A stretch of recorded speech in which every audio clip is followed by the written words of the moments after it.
I love Kimba. You don't understand. I love Kimba. Love you, Kimba. Hey, Kimba. Hey there, it's me, Kimba, Radio Broadcast Season 5, Episode 3, The Memory Remains.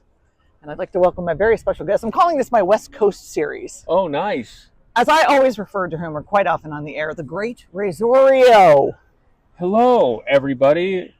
And welcome to Kimba's podcast. Yes. What body of water is this? Well, we're in Long Beach, so this is the harbor here. Queen Mary is just right over this way, and Hooters is right there. So, hey. You bet your Garpenloff. That's where Razor's going.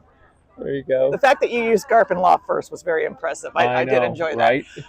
I'm trying to remember exactly how long it's been since we've seen each other. Well, I left in 2007. I left Miami, so I think it's since then. So we're pushing 20 years. Oh, yeah. Since we've been seen a while. each other. Before we get into our history in radio, I want to know your history, where you started, which I believe was out this way. Not only was it out here, but it was less than a mile from here, the building for KNAC, which was based in Long Beach. And that was the first radio station I worked at. Because, I mean, who starts in LA, right? I mean, who does that? I went to the broadcasting school. They needed an intern at KNAC. I went to KNAC and boom.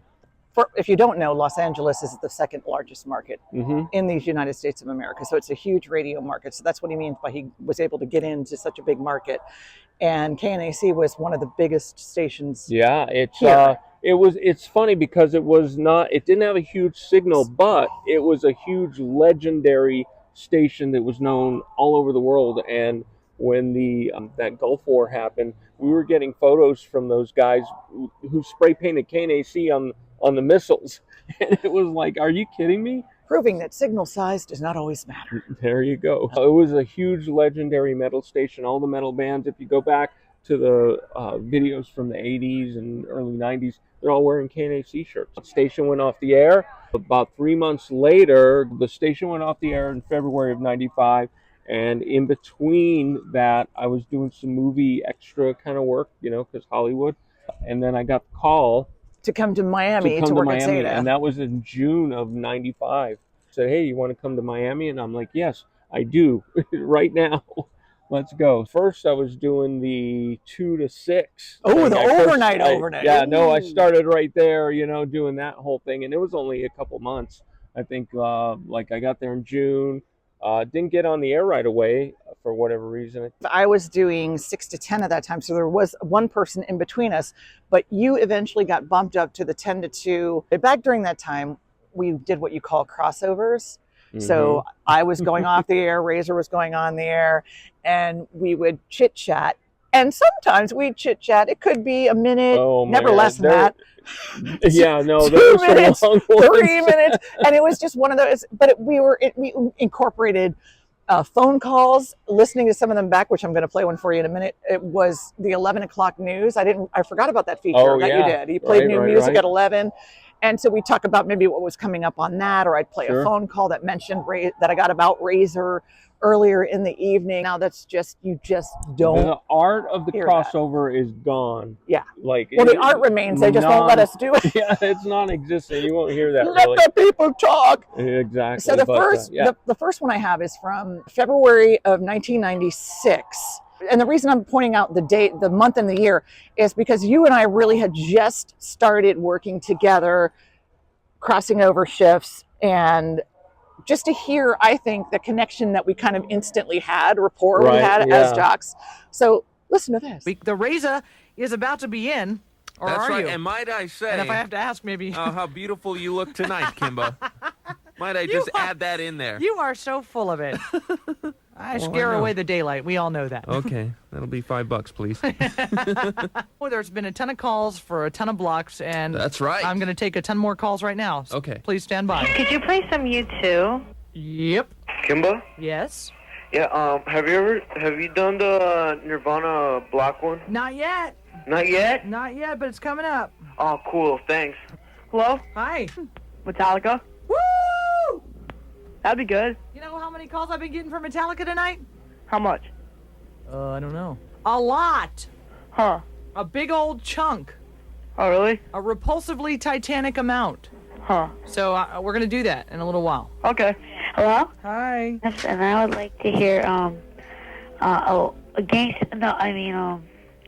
Paradise City by, Guns N' Roses. You would? Yeah. I'll tell you what. How about if that's next? We'll do a block of Guns N' Roses for you in just a minute. Thanks. Who are you? David. David, where are you calling from? I'm calling from KNAC. Happy New Year. You too. Bye. Bye. All right, then. There you go. That sounds good. Okay? I have to play all that now. Yes, that's right. You've backed me into a corner. I have to play it. Here's your $5 back. But That's that's funny. kind of how it went. And I mean, that was early on in our working over and starting to working together and starting to do crossovers. And then we also once we started working back-to-back shifts, then you and I would usually end up doing something, hanging out, going to shows, right? going out There afterward, was always something going on. So we would always be doing. Yeah, and all the good bands were playing later at night, so we were able to go check them out. So that was really cool. One of the things that you pointed on was right away we kind of had that chemistry for the crossovers, and I think it was just because off air we just got along really well. Yeah. And we just gelled in that regard. So did a lot of stuff together, like you said. So that helps. And he went along with a lot of my unforced arrow rides, and I know he knows what I'm talking about. Yes. Yes. Hop in the car, Razor. We've got a mission. We're going. But when we were at the Crash Club, when Crash your ass. I dressed up as, I think you were dressed up as Razor. Yeah. And I was dressed up as Elvis Presley's grandchild when Lisa Marie and Michael were married. That's when this event happened. And I had the whole mutton chops and Elvis shades, and it was ridiculous. But then again, so am I. So the next call was, I think, a little bit later, but around the same time, early 96. My name is Kimba. I tried looking up your name in the Webster's dictionary.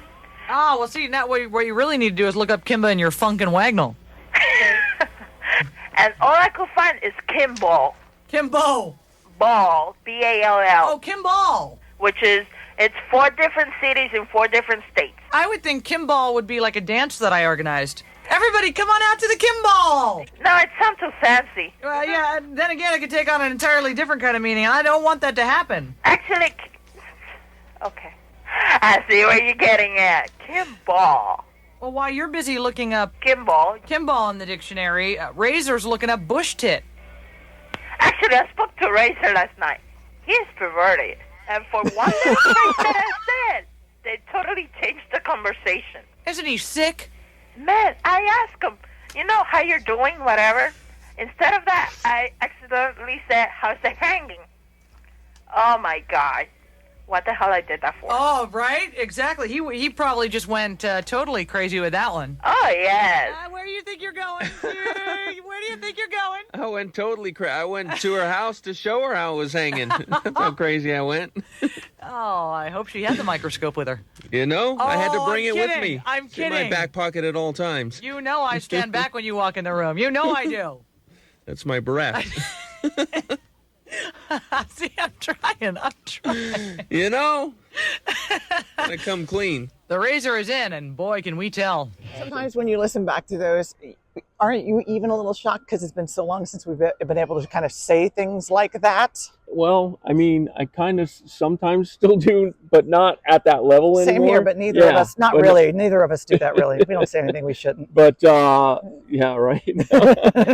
No, but yeah, exactly. It's like we really kind of said something. But it was so much fun to have that freedom and that creativity. It was And awesome. I hope you can hear in these. They go on for a while, but there's always some kind of tie-in that puts it all together at the end, There's and it always kind the of makes payoff. sense, right? It And- doesn't. It's not like we're just rambling incoherently about nothing and have nowhere to go with it. And I can honestly say that the crossovers that you and I had are the best ones I've ever had. Oh, I've never had better, and I've actually had conversations with people doing the crossover where I'm just looking at them going, shut the hell up. But never with you. It was well, never that's like that, very ever. nice, very nice. And you were also included in several phone calls that I did with my dad, Mm-hmm. which would Dad crack buff. him up. Oh, and you were there when we did the go-kart with Bad Religion. Oh, yeah. I remember the Halloween show that we had, and I remember you were the Chia Chia head. head, right? And you had all this, it looked like mud caked all over your head with Yes. the little chia things. And I remember Fuel being there, and I was dressed as Wolverine, Mhm. trying to figure out exactly what you were because we hadn't told them yet, and just kind of like staring at you like, what am I looking at? Yeah. Brett figured it out. Because we had to do this every year, it was like really tough. You wanted to come up with something that was weird or creative. And you did every year, outdid yourself every Well, thank single you. year. Oh, thank you very much. I remember that and the Mud Fest that we had over at Zeta Markham Park. Fest. Now, our good friend who's behind the scenes right now, but she's going to be in an upcoming episode as well. Gina was there for that. Yeah. And that was the very first really big event that Zeta did. Mm-hmm. It was in 1996. Yeah, Markham Park out in Weston. In the summer, hot as hell. July. But it had rained because it rains every minute over there. In the summer, yes. And there was just mud everywhere, and people started throwing mud. And so, of course, somebody goes on stage and says, "Please don't throw mud." Guess what they did? And we have a photo of Ian Atsbury, who was not with the cult at the time, caked in mud. It's Mike from Faith No More. He was wearing a white suit. Mm-hmm. And he walked out on stage and he said, "I get hit with one piece of mud, the show's over." Yeah. He did not get hit once. That's how much people wanted to see Faith No More. Yeah, I remember. Better than Ezra Singer jumped into the crowd and started beating somebody up for hitting him with mud or something, hit him with something. Yep. It was a crazy day. What I do remember about the mud, there's one picture of Paul, like they literally threw mud at him so hard. Paul Castronova, our morning guy, that his lens fell out of his sunglasses. Paul and Ron basically went on stage and said, "Let me have it," and they did. And then for years, so this is going to be a for the record, for years everyone thought, "Oh, they would say, Kimba, remember that time at Zeta Fest when I nailed you with mud?" I'm like, "Wasn't me. It was the midday girl." I remember going out because there was a long corded microphone from the backstage. I walked out and I started making announcements and I saw mud start flying at me and I said, "Oh no." And I just backed up and went where they couldn't see me and I made all the announcements. Oh man. Like, who really wants to be hit with a bunch of mud that people have been jumping around in all day? Nobody. Good times. Years of events like that. We had years of being able to interview. You and I got together. Because we've got a picture with Tony Iommi. From Sabbath together. And I can tell you he smelled great. He was the best smelling rock star I've ever smelled. You know who the worst one was? The worst one for me, Rob Zombie. Boom. Boom. I don't even know what that scent is. Sorry, Rob. Sorry. I'm not even sure what it was. I don't know. The second worst, I just think he was into very natural Lenny Kravitz. Oh. He had his arm around me and my face. His arm is on my shoulder. I'm going to be smelling that for the rest of the evening. But it was Lenny. Oh, I think I'd let him put his arm around me. I can do my laundry on his abs, but that's another story. Early in the year of 96 and then later in the year, so by Christmas, just to give an idea of the timeline, so now we had been working together for almost a year doing crossovers, and then this one happened over the holidays. Aerosmith, again, no Steve Tyler. Guess it wasn't good enough again this year. Under your tree, you mean? Nothing, huh? I don't care where they would have put him. Space Hog. Pearl Jam in there. Off he goes. That is new. It's off no code. Mm-hmm. Me, Kimba. That there's a Razor. Razor. Yeah. The man who's so dumb he threw a baseball at Batman. Thank you so much for my book of insults. My little snap book. I can see you're enjoying them, Kimba. So dumb he couldn't even pass a blood test. You know, that's me. I think Beirut was a famous home run hitter. Come on. He wasn't? What was he? Football? I don't know. So, Candy bar? my mother, heretofore was known as Mamba, Yeah, yes. also got me a book really? for Christmas. What kind The of title book? being The Naughty Victorian Handbook, Fertling, the Rediscovered Art of Erotic Hand Manipulation. Excuse me. What is she trying to tell you there, Kimba? Followed the book's instructions. My fingers were a bit tired, but I had a damn fine time. Did you now? Yeah. It was Wow. really stimulating, really exciting. And if you show manipulating. up, you better believe it. It's the handbook. Wow. It's the ultimate handbook. Should I shake your hand? We'll do some together. I'm going to show you how to do some in just a few moments. Oh, cool. Razor, in just a few minutes. I'm ready. We'll manipulate our hands together, you and I, and Sunrise. And the Razor will be in momentarily, but he won't be the same. No, I won't. Bloodhound Gang Sublime and the Presidents of the United States of America. Bush is next. Do you remember that book, The Fertling? No. It would be these Victorian poses, but there would be this little hole, and depending on how you held your hand, it would look like a butt. Oh, right. And it just was weird. But totally you. He buys me an insult book and I use it against him. So there you have that. But I want to play one more just because we were just talking a little bit ago about things that you couldn't get away with saying. And this one, I think, might take the cake. That is the razor right there. Right? Right there, yeah. my name is Kimba. Who is this? This is Kimba. Everybody here wants me to tell you that you rock. Well, that's very kind, and they rock right back. We're calling from Mars Surveys in Coral Springs. Have you guys been watching any of the Olympics at all? I haven't. I've been working. Everybody else here might have. I was watching them a little bit this morning. Right. It ended up that I was watching the men's lightweight cockless 4. And I thought, hey, that almost describes our daytime lineup. That's awesome. Paul, Ron, Omelet, and Steve Stansel. There you have it. Oh, wow. That's crazy. Our very own men's lightweight cockless 4. Yeah, right? And we love them. I think they should get the gold. I think so. What do you think? I don't know. Where do I stand in that? I'm not sure I want to know. I'm not sure I want to know either. I wasn't in the original lineup, so, I don't think you made the preliminaries. Oh, I'm sorry okay. about that. Awesome. And now you might get a call into the office. When are the Olympics again? I'm going to try it and see what happens. When is the They're Olympics? coming up, It's aren't coming, they? The 2028, right? Yeah, they're in LA. Yeah. I'd like the resumes, and I'll do the research. I have some crossovers on some of my air check tapes too. Sure, I have some good stuff as well. We need to preserve that. And keep them forever. For who, I don't know. I don't know either. So from Zeta, then you went to Big for how long? 2002 Okay. until the end, till 2007. Did you decide to go back to Arizona, or did you? Sorta. So what happened is I reconnected with my high school sweetheart, my first girlfriend. I was her first boyfriend. And I was going through separation. She had just gotten divorced, and she reached out to me, and then we just kind of started chatting. And I happened to be taking a trip to Arizona, and we just kind of reconnected from there. So 2007, after I got divorced, I was like, you want to move over here? She said, yes, of course. So she tried to sell her house. It was at the point where the market was like, like that. So she couldn't sell her house. And I'm like, you know what? If we're going to make this work, I have to be willing to move back to Arizona. And that's what happened. You did. And I did. And I actually got a transfer to the facility that was in Tucson. So I did that until I got laid off in 2009, and then connected with the station that I grew up listening to, which is KLPX in Tucson. It was the rock station, classic rock now.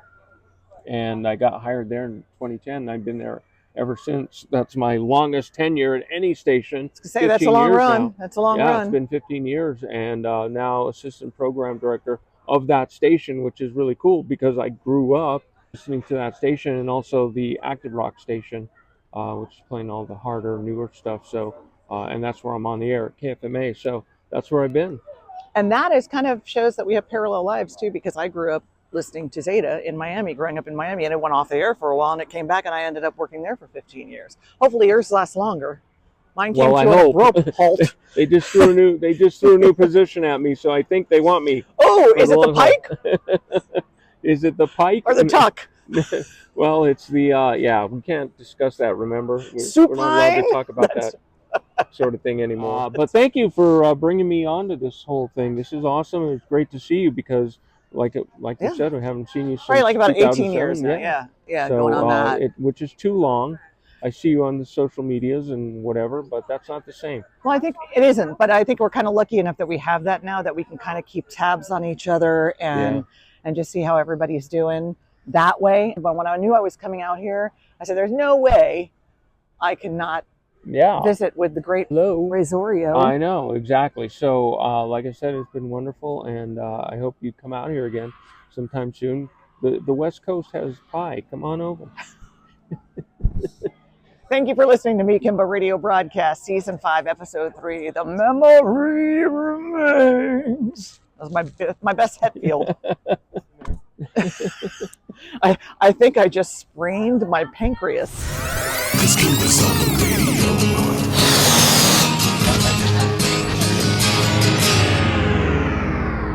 Kimba!